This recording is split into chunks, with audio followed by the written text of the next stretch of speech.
Hi guys, so for today we are gonna be talking about chapter 5, the fundamental frequency estimation method. So for the introduction of this chapter, we've got influence coefficient. Influence coefficient is a method to write the differential equation of motion directly in the matrix form, and the method is to find the stiffness influence coefficient, which is K, and flexibility influence coefficient, which is A.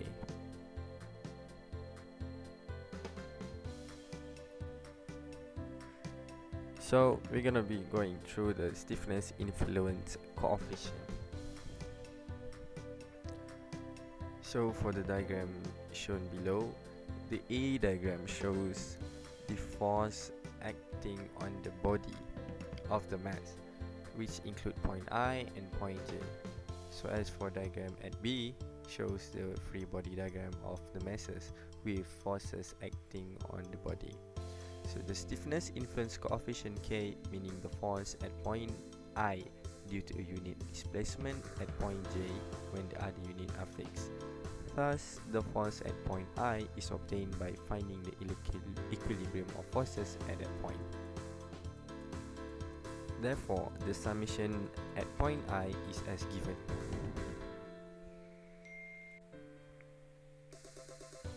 So we're gonna be talking about the stiffness matrix next. So this is the steps in establishing the stiffness matrix using stiffness influence coefficient method. For the first step, we're gonna have to draw free body diagram for individual mass. And for the second step, we introduce the stiffness coefficient for individual mass.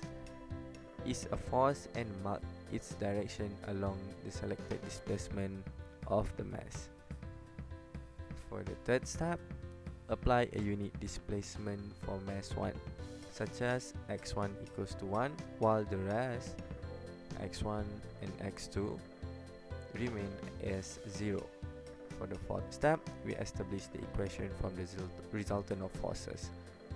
For the fifth step, we solve for the stiffness coefficient K. At 6 steps, we repeat step 3 to 5 but apply a unit displacement. And 7, write down the formula into matrix form.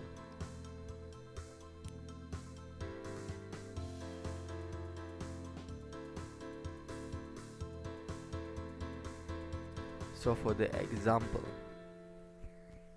example, find the stiffness influence coefficient for the system shown below.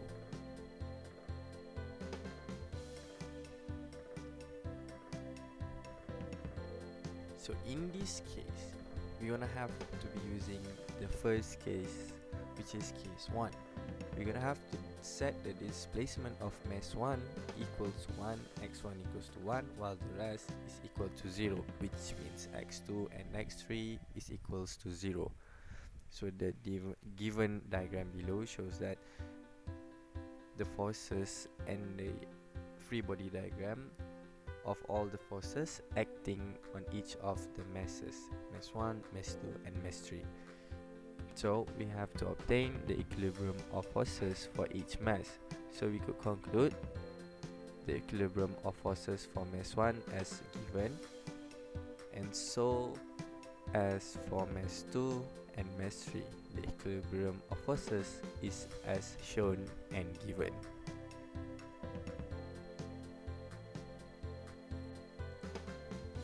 So in summary, we could conclude the obtained equilibrium of forces as shown, which is K11 equals to K1 plus K2, K21 equals to negative K2, and K31 is equals to 0.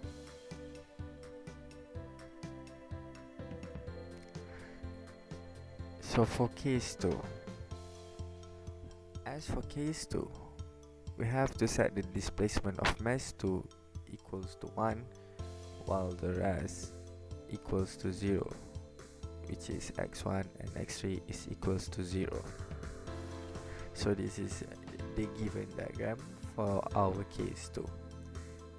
It applies the same, but just the displacement set for x1, x2 and x3 is different, as x2 is the only displacement is equals to 1. So we have to apply the equilibrium of forces equals to for each mass. And for mass 1, the equilibrium of forces is as stated, and so as for mass 2 and mass 3, the equilibrium of forces is given and shown. In summary, the equilibrium force is K12 equals to negative K2, K22 is equals to K2 plus K3, and K32 equals to negative K3. So for case 3, you have to set displacement of mass 3 equals to 1 while the rest equals to 0, which is x1 and x2 equals to 0. So this is the given diagram for case 3.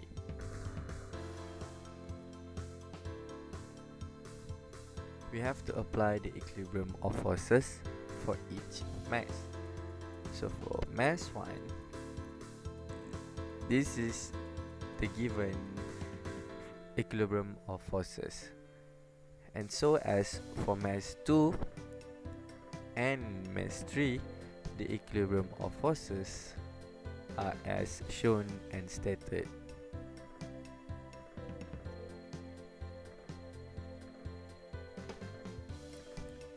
So in summary, for case 3,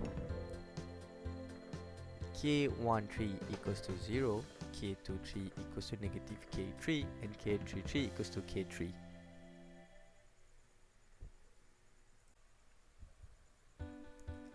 So stiffness matrix K.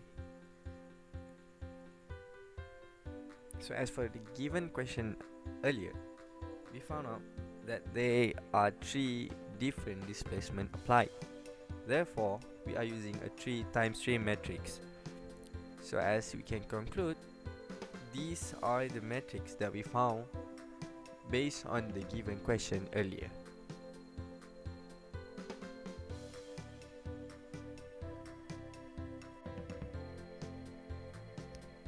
So for flexibility influence coefficient, the deflection of point I due to a unit load at point J, and the deflection increases proportionally with load. We got Xij equals to Aij multiples by Fj. If several forces Fj and J is equals to 1, 2, 3 and etc. act at different points of the system, the total deflection at point I can be found by as shown below. The equation can be written in matrix form. You've got X equals to AF, which X is displacement, F is for the force vector, and A is for flexibility matrix. This is the given matrix form.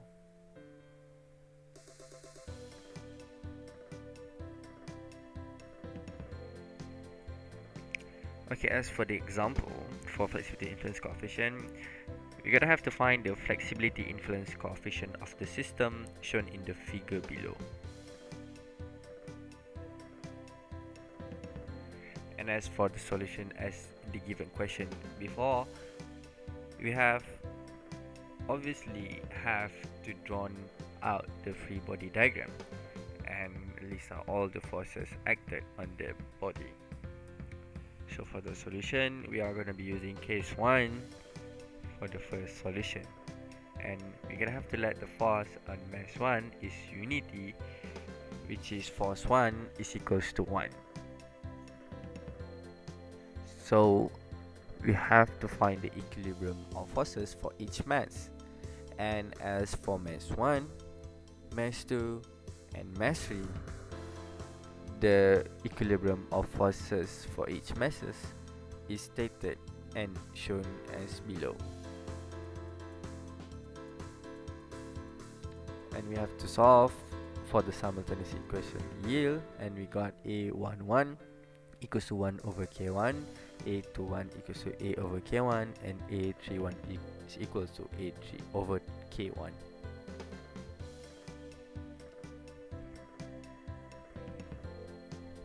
And next, we're gonna go through for case 2 and let the force on mass 2 is equals to 1. So we got F2 equals to 1. It is the same as the case 1, as we have to find the equilibrium of forces for each mass. And for mass 1, mass 2 and mass 3, the equilibrium of forces for those masses are as shown and stated as below. So for solving the simultaneous equation yield, we've finally got A12 is equals to A over K1, A22 is equals to A over K1 plus A1 over K2, and A32 is equals to A over K1 plus 1 over K2. And as for case 3, let the force on mass 3, F3 is equals to 1.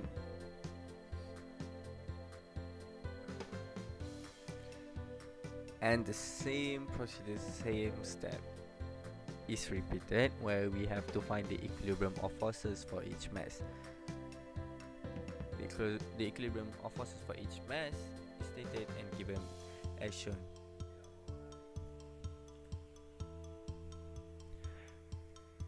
And for solving the simultaneous equation yield, we are gonna get A13 is equals to 1 over K1, A23 is equals to 1 over K1 plus 1 over K2, and A33 is equals to 1 over K1 plus 1 over K2 plus 1 over K3.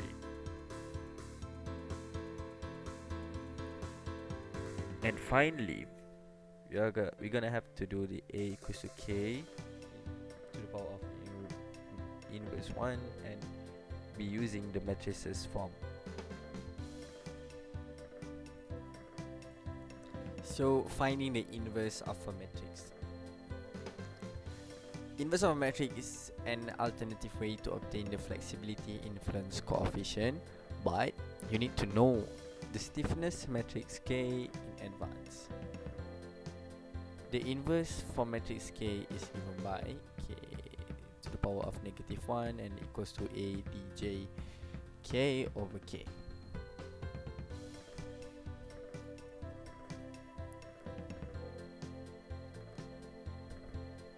As an example, if K is given by 2 times 2 matrices, which includes K11, K21, K12 and K22, therefore A djk is equals to 2 by 2 matrices as well, which consists of B11, B21, B12, B22 to the power of t, which equals to B11, B12, B21 and B22. That is Bij is equals to -1 to the power I plus j multiples by Mij. As an example, B12 is equals to -1 to the power of 1 plus 2 M12 and equals to -K21. So for as the example, if K is equals to 2 by 2 matrices consists of 1, 3, 2, 2, obtain the flexibility coefficient. So as for the solution, we've got B11 and the given equation is as shown, and B21 the equation as shown. Thus, we've got the ADJK is equals to 2 by 2 matrices to the power of t and equals to the 2 times 2 matrices also, which includes 2, -3, -2, 1. And K, we've got 1, 3, 2, 2, 2 by 2 matrices, which finally equals to -4.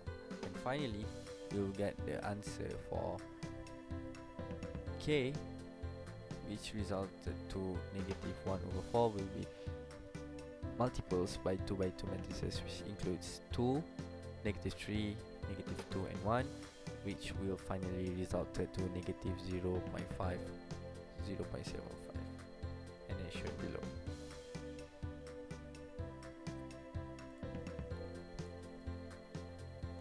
Now we are going to talk about Dunkley's formula, which is the F, aka So DF estimates the fundamental frequency of a compressible system. Approach higher natural frequency of most vibratory systems are large compared to their fundamental frequencies. Consider the given values for n equals DOF system, which is negative k plus omega squared multiples by m equals to 0. It can also be written as negative 1 over omega squared times by I plus a multiples by m and equals to 0. So for a Lamb system with a diagonal matrix, this is the matrix that given below.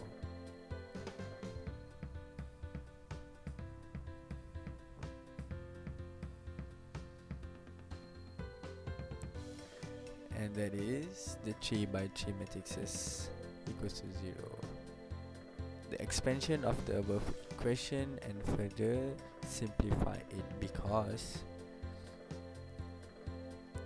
since 1 over omega square is less than 1 over omega 1 square for I, then the approximate solution is 1 over omega 1 squared is equals to a11 m1 plus a22 m2 plus and so on. The equation is called Dunkel's formula. As for the example,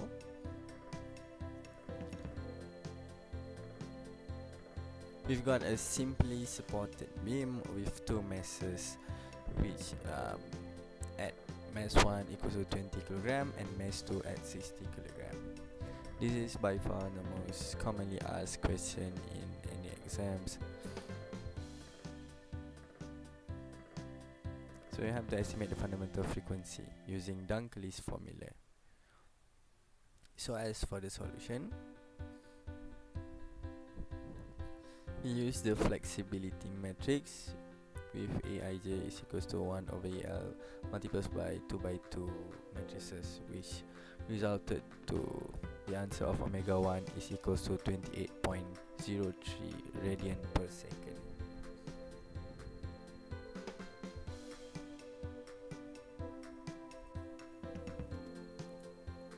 And as for Rayleigh's method, it is based on energy conservation theorem. The kinetic and potential energy for end-of system can be expressed as T equals to 1 over 2 x dot T m x dot and U 1 over 2 x T kx. Assume the harmonic motions is in the form of x equals to x cos omega t, where x is the mode shape amplitude and the omega is the natural frequency according to energy conservation theorem.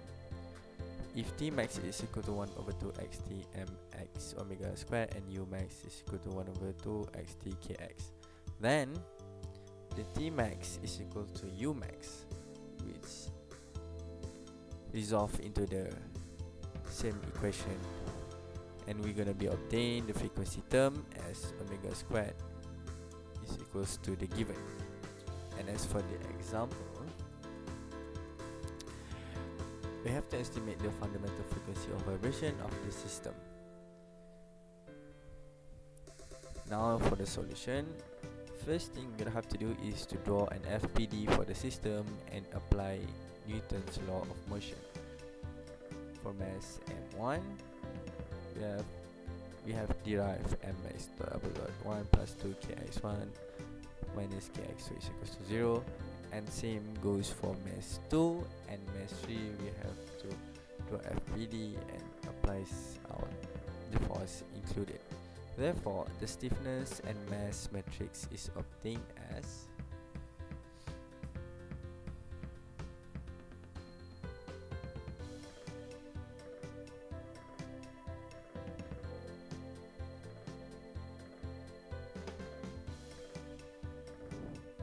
it's basically the 3 by 3 matrices for M and K is also the same, which include 3 by 3 matrices. So the Rayleigh quotient is given by Rx. So for finally Rx, we deriving the equation and everything, we finally got 0.214 k over m, and for the natural frequency, we've got omega is equals to 0.463 power root of k over m.